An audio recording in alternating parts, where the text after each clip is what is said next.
अस्सलाम वालेकुम। निशानदही इरफान मलिक। नाज़रीन किराम, आज मैं पाकिस्तान के एक ऐसे खत्ते में हूँ जिसे मजबूरन डिस्क्लोज नहीं कर सकता, लेकिन जो असल मकसद है वो आप तक पहुँचाना है। और वो ये है कि आप जानते हैं कि हमारे कॉलेजों में, हमारी यूनिवर्सिटी में, बल्कि अब तो स्कूलों में और इससे भी बढ़कर बात घरों तक पहुँच चुकी है।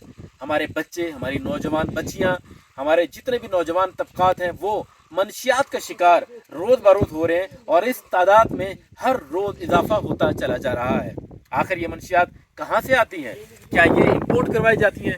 और अगर इंपोर्ट होती हैं तो हमारे जो कस्टम के हुकाम बाला हैं, क्या वो इस बात पर आंखें मूंद लेते हैं, या फिर ये हमारे ही मुल्क के किसी खित्ते में प्रोड्यूस की जाती है? जी हाँ, हकीकत ये है कि इंपोर्ट होती होगी, लेकिन हमारे मुल्क में, हमारे खित्तों में, हमारे सूबों के अंदर ये मंशियात इसी तरह खुलेआम काश्त की जाती है। और आज मैं जिस फसल के करीब खड़ा हुआ हूँ, इसे तरियाक कहते हैं, इससे अफीम बनती है, इससे क्रिस्टल बनती है, और मुझे नाम नहीं आते, 50 से ज़ायद किस्म की ऐसी मंशियात हैं, नशावर चीज़ें हैं जो इस फसल से तैयार होती हैं। यहाँ पर आप आए, मुकामी लोगों से बात करें तो कोई लाइसेंस नहीं है, मुकामी लोगों के पास आकर पूछें तो किसी किस्म की कोई इजाज़त नहीं है।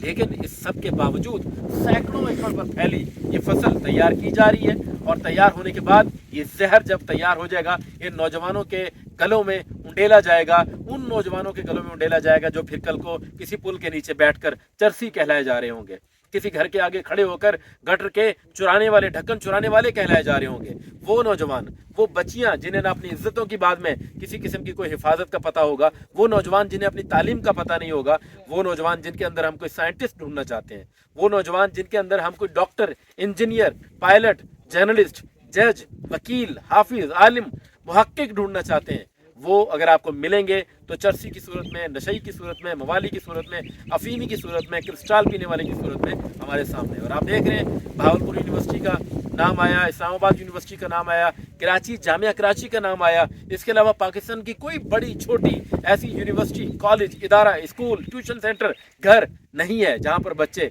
इस लत में ना शरीक हो चुके हों, इस लत का शिकार ना हो चुके हों। इसके बावजूद हुकूमत आंखें मूंदे हुए है, शायद इसलिए कि उनके बच्चे इन तमाम गमों से दूर हैं, शायद इसलिए कि उनके बच्चे इस बीमारी की लत लगने के बाद इलाज की सहूलतें, इलाज की तमाम फैसिलिटीज़ को उठाने के लिए तैयार हैं। उनके वालिदैन को अवाम के टैक्स का पैसा बहुत है, कमी नहीं है, लेकिन एक गरीब का बच्चा जब इस नशे का शिकार होगा, इसकी लत का शिकार होगा, तो आखिर वो कहाँ जाएगा? वो किसी पुल के नीचे पड़ा मिलेगा, वो किसी दरवाजे के आगे पड़ा मिलेगा। अगर आप चाहते हैं कि आपके बच्चे इस लत का शिकार ना हो तो उठ खड़िए होइए, और अगर आप चाहते हैं कि आपके बच्चे जैसे ज़िंदगी हमने गुजारी वैसे ही गुजारें और इसी तरह मंशियात का शिकार होते रहें, तो फिर ये वीडियो आपके लिए नहीं है। आप खामोशी इख्तियार किए, घर में पड़े रहें, अपनी ज़ात को, अपने अहल खाना को देखें, मगर वो लोग जो आज भी हमियत रखते हैं, गैरत रखते हैं, नौजवानों का मुस्तकबिल रोशन देखना चाहते हैं, वो उठें और हुकूमत पर दबाव डालें कि इन तमाम चीज़ों को लाइसेंस के दायरे में लाएं, इन तमाम चीज़ों को हुकूमती दायरे में रखा जाए। ये मंशियात कल को जहर का गढ़ बनकर नौजवानों में तकसीम ना हो सकें, इसका कोई मुकम्मल दायरा बनाया जाना चाहिए। बहुत शुक्रिया, अपना ख्याल रखिएगा। अस्सलाम वालेकुम।